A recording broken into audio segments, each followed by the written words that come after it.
IKEA వరల్డ్లోనే largest furniture retailer గా ఉంది. IKEA Indian marketing పెరుగుతుందని తెలుసుకొని 2018లో ఐక్యా ఇండియా బిజినెస్ లోకి ఎంటర్ అయింది. అయినా సరే ఐక్యా ఇండియన్ మార్కెట్ లో నిలదొక్కుకోవడానికి ఎందుకు స్ట్రగుల్ అవుతుంది? 2008లో ఐక్యాకి లార్జెస్ట్ ఫర్నిచర్ రిటైలర్ అనే టైటిల్ కూడా వచ్చింది. ఐక్యాని బ్లూ బాక్స్ అని కూడా పిలుస్తారు. వరల్డ్ వైడ్ గా ఐక్యాకి 472 స్టోర్స్ ఉన్నాయి. ఓవరాల్ గా 5 కాంటినెంట్స్ అండ్ 64 కంట్రీస్ లో ఉంది. ఆఖరికి ఆయిల్ ఎకానమీస్ అని పిలుస్తున్న యుఏఈ, కువైట్, సౌదీ అరేబియాలో కూడా స్థిరపడ్డాయి. 2023 ప్రకారం IKEA's total revenue 51 billion USD. IKEA 73% stores అన్ని యూరోప్ అండ్ అమెరికాలోనే ఉన్నాయి. వరల్డ్ వైడ్ గా 472 స్టోర్స్ ఉన్నాయి. అందులో 277 బ్లూ బాక్సెస్ అన్ని యూరోప్ లోనే ఉన్నాయి. సో మెజారిటీ ఆఫ్ రెవెన్యూ అంతా యుఎస్ఏ అండ్ యూరోప్ నుంచే వస్తుంది. ఇంత ఫాస్ట్ గా గ్రో అయిన ఐక్యా ఇండియాలో ఎందుకంత స్లోగా ఉందో తెలుసుకుందాం.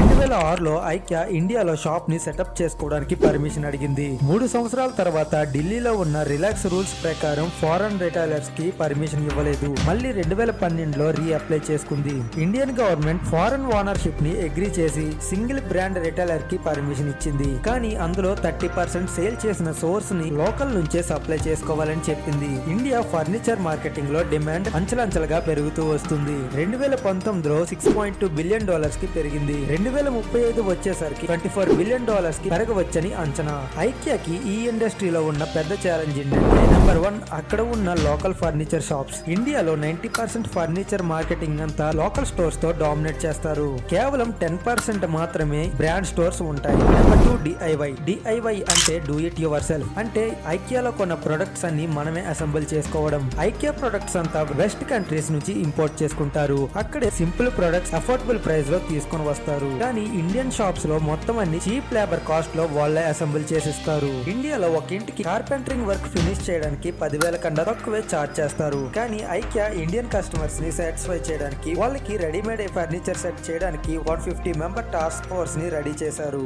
వీళ్ళు కస్టమర్స్ కి ఫర్నిచర్ ని అసెంబుల్ చేయడానికి హెల్ప్ చేస్తారు. అర్బన్ క్లాప్ అనే ప్లాట్ఫామ్ తో కనెక్ట్ అయ్యారు. కానీ ఇక్కడ సమస్య ఏంటంటే ఈ అర్బన్ కంపెనీ 30 మినిట్స్ కార్పెంటరింగ్ వర్క్ కి 450 చార్జ్ చేస్తారు. Number 3 tax. ఇండియాలో లోకల్ ఫర్నిచర్ మార్కెటర్స్ ఐక్యాకి పెద్ద ఛాలెంజ్ అనే చెప్పొచ్చు. లోకల్ ఫర్నిచర్ ఓనర్స్ అందరూ జిఎస్టీ ని యాడ్ చేయకుండానే సేల్ చేస్తారు. ఎగ్జాంపుల్ గా చెప్పాలంటే ఐక్యాలో ఒక ప్రొడక్ట్ కొన్న కాస్ట్ 850 అనుకోండి. దానికి మళ్ళీ ఐక్యా 70 రూపీస్ జిఎస్టీ యాడ్ చేస్తుంది. టోటల్ గా 920 అవుతుంది. అదే లోకల్ ఫర్నిచర్ షాప్ లోనైతే అదే ప్రొడక్ట్ 830 రూపీస్ కే వస్తుంది.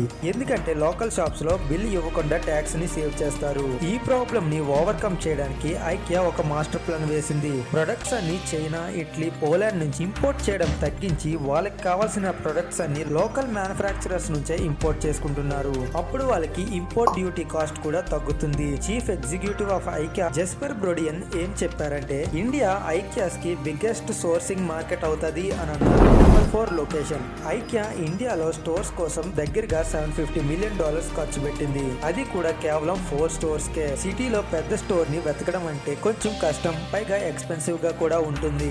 అందుకే ఐక్యా స్టోర్స్ అన్ని సిటీ అవుట్ సైడ్ ఉంటాయి. ఇండియాలో మాక్సిమం మనందరం ఒక వస్తువు కొనుక్కోవడానికి దూరం వెళ్లే ప్రయత్నం చేయము. టైం సేవ్ అవుతుంది అని దగ్గరలో ఉన్న లోకల్ స్టోర్ లో కొంటాము. 2020-2021 ఐక్యా ఇండియాస్ ఫైనాన్షియల్ చార్ట్ ప్రకారం ఆపరేటింగ్ ఎక్స్పెన్సెస్ $132 మిలియన్ అయింది. నెట్ లాస్ $100 మిలియన్ వచ్చింది. Number 5 online e commerce. IKEA ఒక్కటే India home goods marketing multinational company కాదు. యుఎస్ రిటైల్ కంపెనీ అయిన వాల్మార్ట్ కూడా ఇండియాలో పెరుగుతూ వస్తుంది. వరల్డ్స్ లార్జెస్ట్ రిటైలర్ ఒక విషయాన్ని ఒప్పుకున్నారు. మెజారిటీ ఆఫ్ పీపుల్ ఇండియాలో ఈ కామర్స్ ప్లాట్ఫామ్ అయిన ఫ్లిప్కార్ట్ లో ఎక్కువ హోమ్ ఫర్నిచర్ సేల్ అవుతుందంట. ఐక్యా కూడా popular Indian online furniture retailers తో కనెక్ట్ అయ్యింది. పేపర్ ఫ్రై, అర్బన్ ల్యాడర్, ఇంకా అమెజాన్ లోకల్ వెబ్సైట్స్ లో కూడా. అయినా సరే ఇండియన్ కస్టమర్స్ ని అర్థం చేసుకోవడం కొంచెం కష్టమే. కాంపిటీషన్ అనేది ప్రతి దగ్గర ఉంటుంది. కానీ కొన్ని మల్టీ బ్రాండ్స్ వాళ్ళ దారిలో ఇండియా మార్కెటింగ్ ని క్యాచ్ చేస్తున్నాయి. కానీ ఐక్యా ఎందుకో ఇంకా స్ట్రగుల్ అవుతున్నట్టు అనిపిస్తుంది. మీలో ఎవరైనా ఐక్యాలో ప్రొడక్ట్స్ కొంటే మీ ఎక్స్పీరియన్స్ ఏంటో కామెంట్ చేయండి. ఈ వీడియోలో మీ ఒపీనియన్ కూడా కామెంట్ చేయండి. ఛానల్ ని లైక్ చేసి సబ్స్క్రైబ్ చేయడం మాత్రం మర్చిపోకండి. Thank you for watching.